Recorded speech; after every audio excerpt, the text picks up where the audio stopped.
¿Por qué no soy feliz? Un desvío del camino. Doctora Wanda E. Bonet Gascot.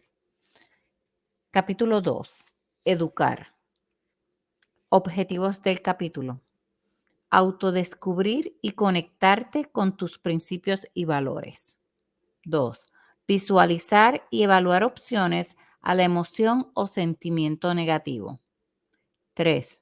Definir claramente el objetivo a lograr. 4. Evaluar y organizar los recursos necesarios para lograr el objetivo. 5. Identificar las herramientas que nos faltan.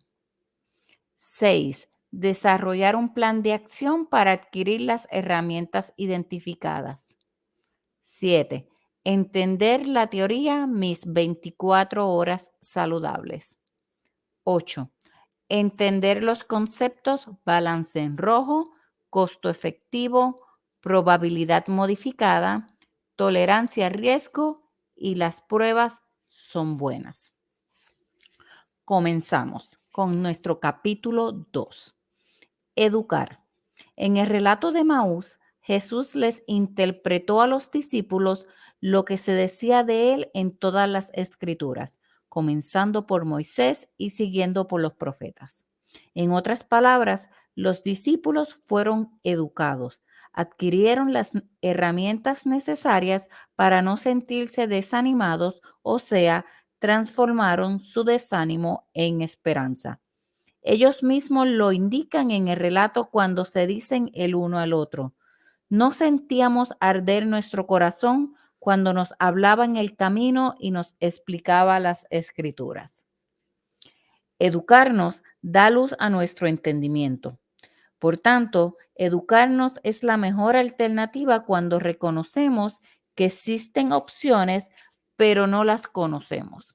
En lugar de ver las situaciones o circunstancias como obstáculos, las vemos como oportunidades de aprendizaje. Ya no necesitamos mecanismos de defensa y el desánimo, de ser un sentimiento negativo, se convierte en una señal positiva que nos motiva a buscar opciones. La educación nos transforma de desanimados a esperanzados. Podemos definir educación como el proceso por el cual el ser humano adquiere información y conocimiento sobre diversas materias. La manera de actuar de un ser humano depende de su educación. Existen 3 formas de educación: formal, no formal y la informal. La formal se refiere a la educación adquirida en las escuelas, institutos o universidades. En cambio, la no formal se refiere a los cursos, academias e instituciones. Por otra parte, la educación informal se obtiene socialmente, o sea, a lo largo de la vida. Este paso consiste de autodescubrir y conectarte con tus principios y valores, visualizar y evaluar opiniones y opciones, definir claramente el objetivo, evaluar y organizar los recursos que tenemos para lograrlo, identificar las herramientas que faltan y buscar planificadamente información. La búsqueda consiste en qué tipo de información necesitamos, qué forma de educación nos puede proveer ese conocimiento y cuál es la inversión asociada. La inversión se refiere a tiempo, talentos y dinero. Para facilitar el entendimiento de este punto, desarrollaremos los ejemplos presentados anteriormente en el capítulo 1. En el ejemplo 1, Luis, luego de asumir la responsabilidad de sus emociones, decidió liberarse del enojo. Él evaluó los recursos que tenía para manejar la situación e identificó que necesitaba educarse sobre las finanzas, incluyendo los principios financieros presentados en las Sagradas Escrituras. En el ejemplo 2, el papá de Ana decidió liberarse de la desilusión, definió que su objetivo era poder apoyar a su hija, evaluó sus recursos e identificó que necesitaba un grupo de apoyo y terapia de consejería para procesar su desilusión de una manera efectiva y saludable. El papá de Ana encontró que la mejor forma de educación para manejar su situación era la oración y las enseñanzas sobre el perdón en las Sagradas Escrituras. Estaba esperanzado en lograr su objetivo. El ejemplo número 3 presentó a Marta. Ella decidió liberarse de su depresión. Estableció que su objetivo era intentar salvar su matrimonio. Evaluó sus recursos e identificó que necesitaba herramientas. Ella decidió educarse en el área de relaciones personales, específicamente comunicación efectiva. Marta descubrió que la mejor educación sobre el matrimonio se encuentra en las Sagradas Escrituras. Por otra parte, reconoció que era esencial fortalecerse física, mental y espiritualmente, debido a que su depresión le había afectado esas áreas. Marta comenzó a ver luz al final del túnel en el que se encontraba, o sea, sintió esperanza. Josefina, en el ejemplo número 4, luego de asumir la responsabilidad de sus emociones, decidió liberarse de su tristeza. Entendió que la tristeza no facilitaba su meta de ganarle la batalla al cáncer. Ella evaluó sus recursos para alcanzar su meta e identificó que necesitaba educarse sobre el cáncer del seno y sus tratamientos. Josefina encontró muy beneficioso asistir a un grupo de apoyo y oración. Josefina sintió esperanza de vencer al cáncer. Por último, Enrique, luego de asumir la responsabilidad por la desilusión causada por el cierre de su negocio, reconoció que la desilusión nublaba su mente y se liberó de ella. Entonces pudo identificar sus objetivos, evaluar sus recursos e identificar que necesitaba educarse en nuevas oportunidades de negocio. Enrique transformó su desilusión en esperanza. Al igual que los personajes de las historias presentadas, yo podía decidir continuar desanimada o asumir responsabilidad de mis emociones y sentimientos negativos. Fue entonces que opté por liberarme del desánimo y educarme para poder visualizar y evaluar nuevas opciones. Decidí definir claramente mi objetivo y evalué y organicé los recursos que tenía en este momento. Identifiqué las herramientas que necesitaba y desarrollé un plan de acción para lograr mi objetivo. Este paso, educar, me tomó meses de investigación. Como resultado, adopté un principio que me ha acompañado desde entonces. Jesús es el camino, la verdad y la vida. Concebí la teoría Mis 24 horas saludables y desarrollé 5 conceptos fundamentales para mi vida.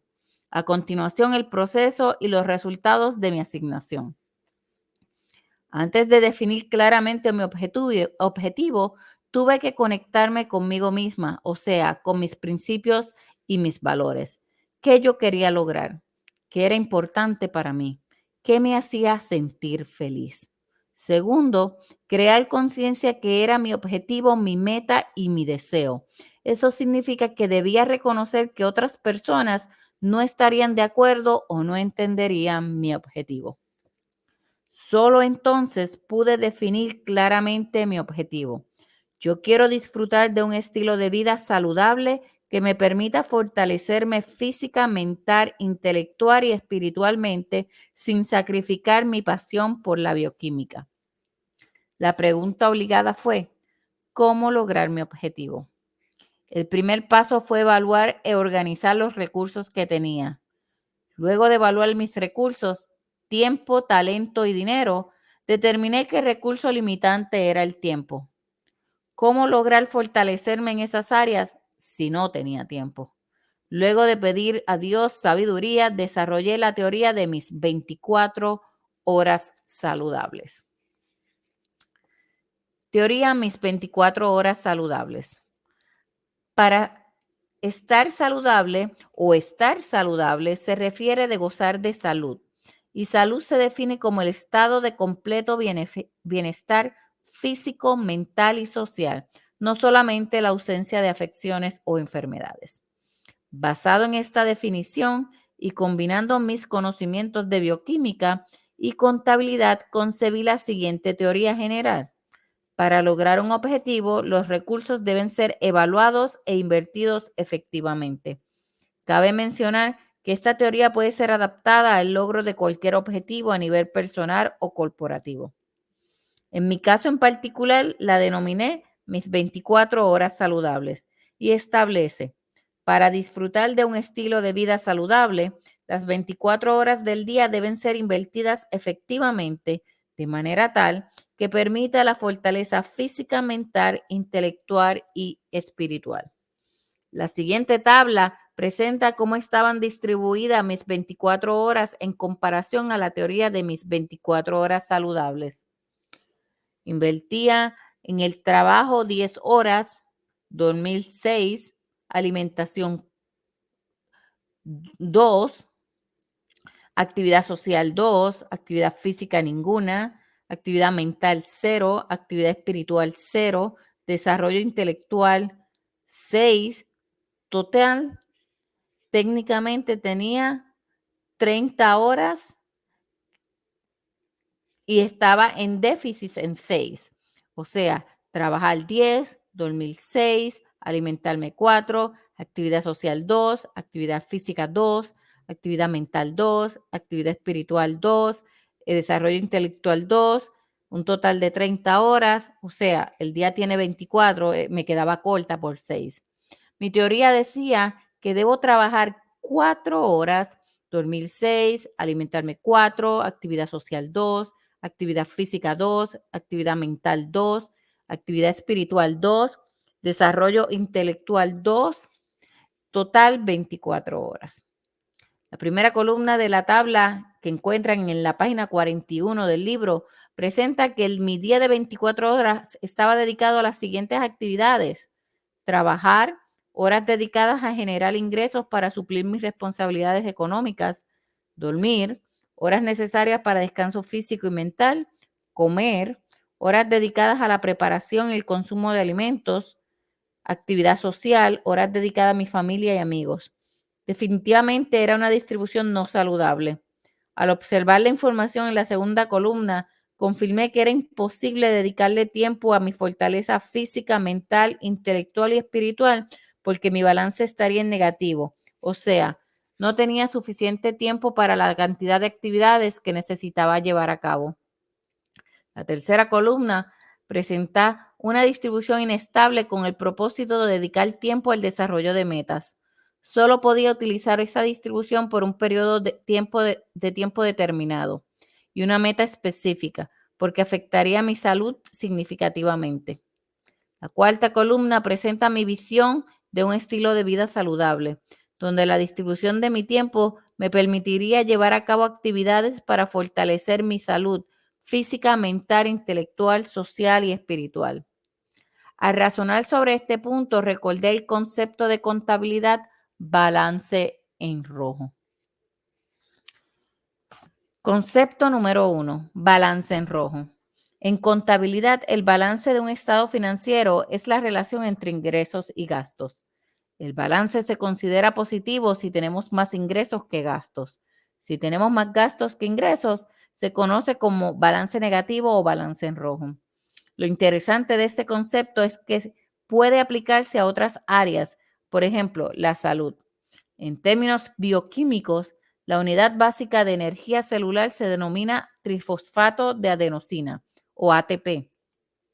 Todos los sistemas del cuerpo, respiratorio, urinario, reproductivo, endocrino, nervioso, digestivo, tegumentario, cardiovascular, óseo, muscular, inmunológico, linfático, utilizan ATP para sus funciones vitales. El proceso más efectivo para la producción de ATP se conoce como respiración aeróbica, o sea, requiere oxígeno como recurso principal.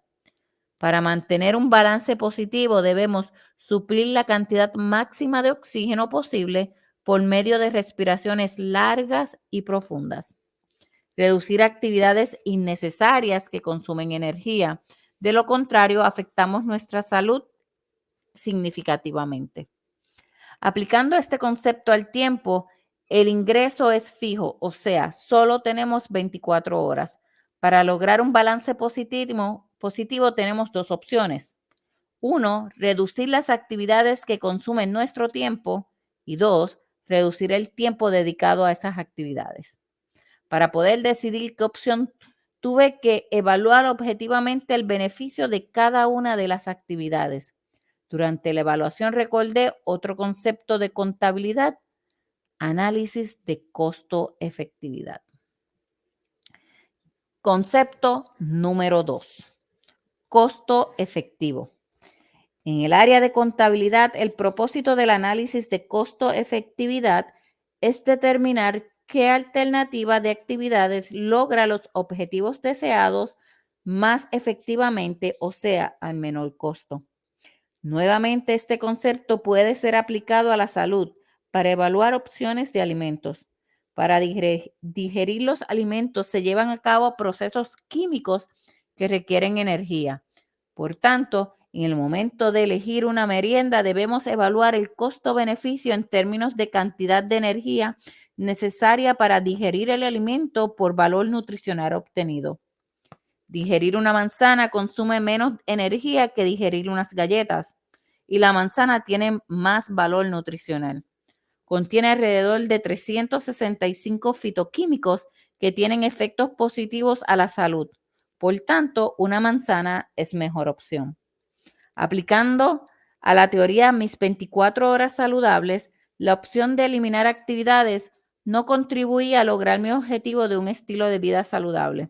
Por tanto, la única opción viable era redistribuir la cantidad de horas dedicadas por actividad. Para ello, dividí las actividades en dos categorías: no negociables y negociables. Las actividades no negociables son las que impactan directamente nuestro estilo de vida y su efectividad depende del tiempo invertido. Por ejemplo, el adulto necesita mínimo 6 horas diarias de descanso para un funcionamiento saludable. Descansar menos de 6 horas podría afectar la salud significativamente.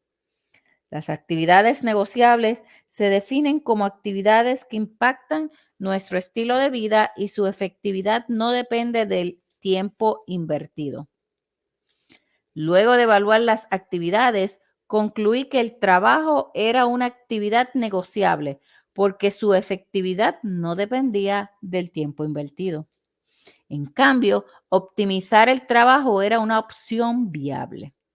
Basado en las leyes matemáticas, si aumento el ingreso por hora, puedo disminuir la cantidad de horas sin afectar el resultado final, o sea, mi estabilidad económica. Veamos, si trabajo 8 horas por $10, son $80. Pero si trabajo 4 horas a $20 por hora, son los mismos $80. Dos preguntas surgieron en mi mente: ¿cómo podía aumentar el ingreso por hora y qué herramientas necesitaba para lograr mi propósito? Poder contestarlas requirió evaluar conscientemente la educación, experiencia, talentos y dones que Dios me había regalado. Luego de evaluar diversas alternativas, identifiqué un plan: desarrollar un área de especialización que me ofreciera mayores ingresos por hora y flexibilidad de tiempo. Ese plan requería una inversión significativa de tiempo, esfuerzo y dinero. Sabía que basado en el análisis de costo-efectividad, el beneficio de alcanzar mi estilo de vida saludable justificaba la inversión. Pero una pregunta determinante se apoderó de mi mente: ¿qué me garantizaba que lograría mi objetivo con ese plan? Esa pregunta me recordó mi clase de estadística y el concepto de probabilidad. Concepto número 3, probabilidad modificada. La probabilidad se define como una medida de incertidumbre. En todo aspecto de nuestra vida existe cierto grado de incertidumbre o riesgo, excepto la muerte. Existe un 100% de probabilidad de que algún día vamos a morir. El concepto de probabilidad modificada se refiere al porcentaje de que ocurra lo que esperamos en una situación determinada, o sea, existe un riesgo de que no suceda lo esperado. Para explicar este concepto utilizaremos los ejemplos presentados anteriormente. Luis tenía un riesgo de 50% de que Pedro no le pagara la deuda. El papá de Ana tenía un riesgo de 50% de que su hija quedara embarazada antes de casarse. Marta tenía un riesgo del 50% de que su matrimonio no fuera para toda la vida. Josefina tenía un riesgo del 50% de sufrir de cáncer. Y por último, Enrique tenía un riesgo de 50% de que su negocio no fuera exitoso. Es impráctico y poco inteligente tomar decisiones basadas en la probabilidad de que suceda lo que esperamos, creemos o queremos, porque siempre existe un riesgo mínimo de un 50%. Asumir que no existe riesgo es tener expectativas falsas. Basado en el concepto de probabilidad modificada, yo tenía un 50% de probabilidad de no lograr mi objetivo. Eso no era muy alentador y no me ayudaba a tomar la decisión de invertir tiempo, esfuerzo y dinero en mi plan. Entonces comprendí que la única forma de tomar decisiones sabias es asumir el riesgo inherente. ¿Cómo lograrlo? Fue entonces que recordé el próximo concepto: tolerancia al riesgo. Concepto número 4, tolerancia al riesgo. Tolerancia a riesgo es un término que describe el nivel de inseguridad que un individuo puede manejar en un momento de cambio. Es nuestro diario vivir. Es primordial entender, aceptar y comunicar nuestra tolerancia al riesgo, o sea, cuánto riesgo podemos o estamos dispuestos a tomar. La tolerancia al riesgo puede variar a través de nuestra vida y de situación en situación. Reconocí que mi tolerancia al riesgo de invertir una cantidad significativa de tiempo, dinero y esfuerzo para lograr un estilo de vida saludable era limitada y era necesario aumentarla para alcanzar mi objetivo. No necesitaba una mejor garantía, necesitaba conocer la verdad.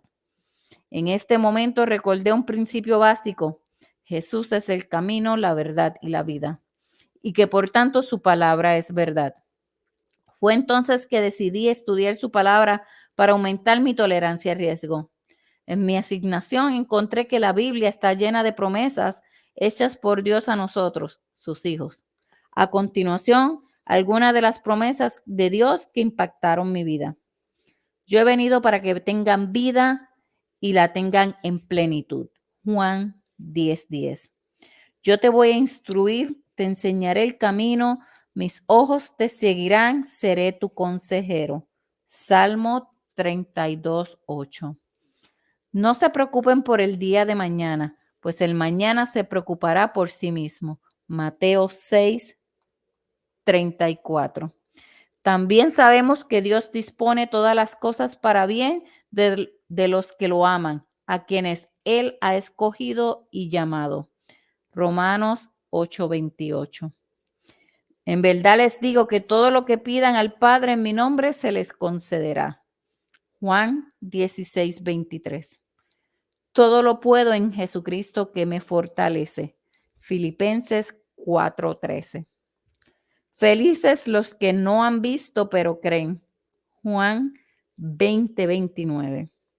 Por eso les digo, todo lo que pidan en la oración, crean que ya lo han recibido y lo obtendrán. Marcos 11:24. Pues bien, ustedes ya saben estas cosas, felices si las ponen en práctica. Juan 13:17. Yo soy la vid y ustedes los sarmientos. El que permanece en mí y yo en él, ese da mucho fruto, pero sin mí no pueden hacer nada. Juan 15:5. Las promesas de Dios fueron reveladoras y determinantes en mi vida. Mi tolerancia al riesgo aumentó significativamente, pero honestamente aún sentía un poco de inseguridad. Sin embargo, sabía que si no lograba mi objetivo era porque Dios tenía un plan mejor para mí. Definitivamente no iba a ser fácil, porque se me presentarían muchas pruebas en el camino. Pero mantenerme firme y confiada a pesar de las pruebas. ¿Cómo mantenerme firme y confiada a pesar de las pruebas? Fue entonces que luego de mucha oración concebí el último concepto presentado en este libro. Las pruebas son buenas. Concepto número 5. Las pruebas son buenas. Una prueba es un momento de evaluar, repasar o confirmar que dominamos un material o tema en específico. Si lo explicamos en términos académicos, para ser promovidos a otro nivel o grado es necesario obtener una buena calificación en el instrumento utilizado para medir la cantidad de conocimiento adquirido sobre el tema. Si no aprobamos la prueba, somos retenidos en el mismo nivel hasta que dominemos el material. Las pruebas en nuestra vida son puntos de verificación para determinar si hemos adquirido las destrezas que necesitamos para el próximo nivel. Para mí, cada prueba superada es un testimonio de vida digno de compartir y que servirá de enseñanza a otras personas. Por tanto, si aceptamos las pruebas como parte esencial de nuestra vida, cuando ocurran estaremos preparados y no nos tomarán por sorpresa. En conclusión, las pruebas son buenas. Si las aprobamos, pasamos al otro nivel. Si no las aprobamos, nos identifican qué destrezas tenemos que aprender o repasar. Como comprenderán, este paso fue sumamente intenso y complejo. Me requirió meses de investigación y sobre todo oración. En resumen, durante ese tiempo visualicé opciones a mi desánimo, definí claramente mi objetivo, evalué y organicé mis recursos e identifiqué una fuente efectiva para obtener las herramientas que necesitaba para lograr mi objetivo. Estudios formales a nivel doctoral en el área de nutrición holística, o sea, nutrición para el cuerpo, mente y espíritu. Mi decisión estuvo basada en que ese tipo de educación me ofrecía las respuestas a preguntas importantes para mi objetivo de lograr fortalecerme física, mental y espiritualmente.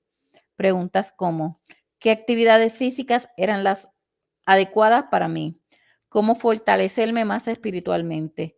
¿Qué actividades me ayudarían en el área mental y emocional?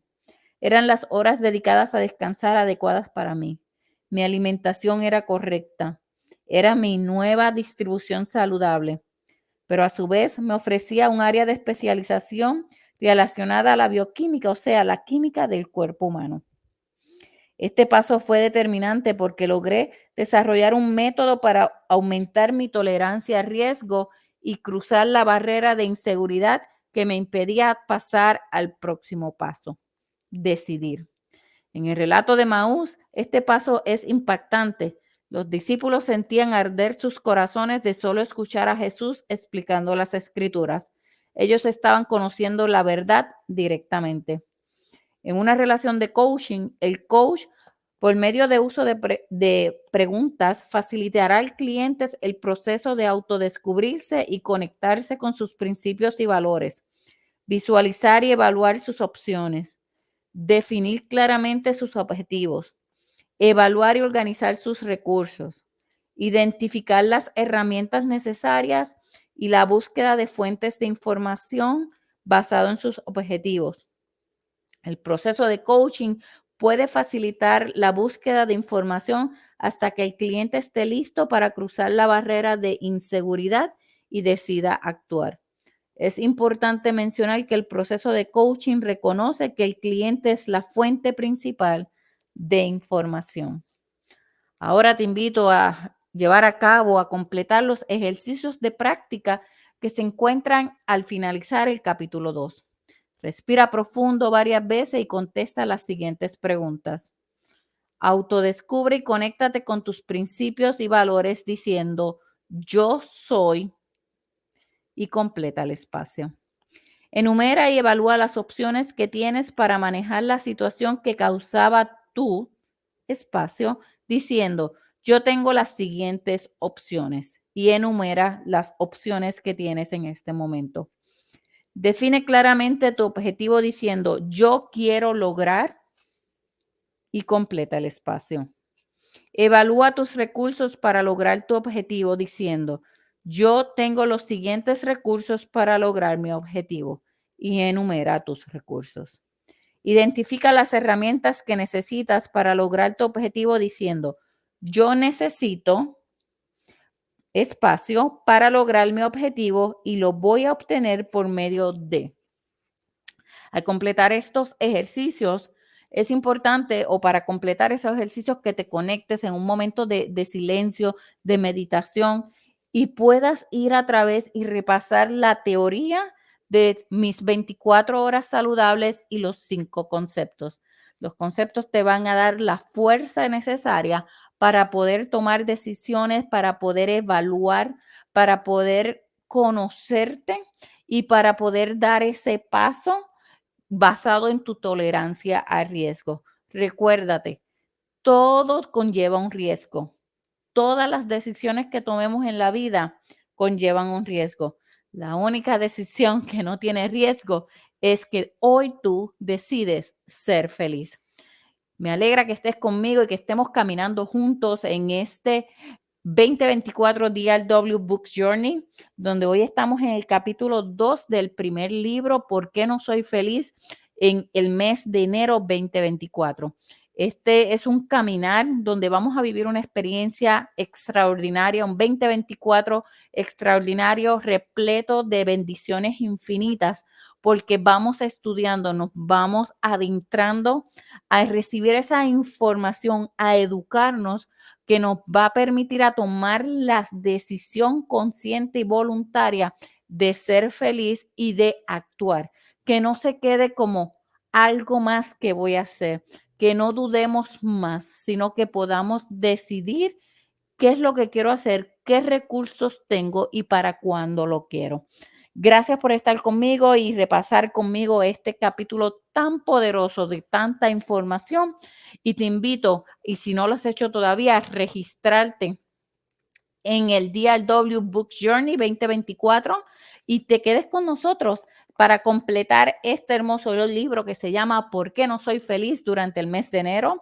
Participa de todas las actividades que tenemos, participa en el grupo de Facebook activamente y si quieres participar activamente de este programa, regístrate en nuestra página web www.drwinstitute.online, donde tenemos información exclusiva y actividades exclusivas para las personas que vamos a estar corriendo, caminando, guiándonos juntos por este año, 12 meses, 12 libros.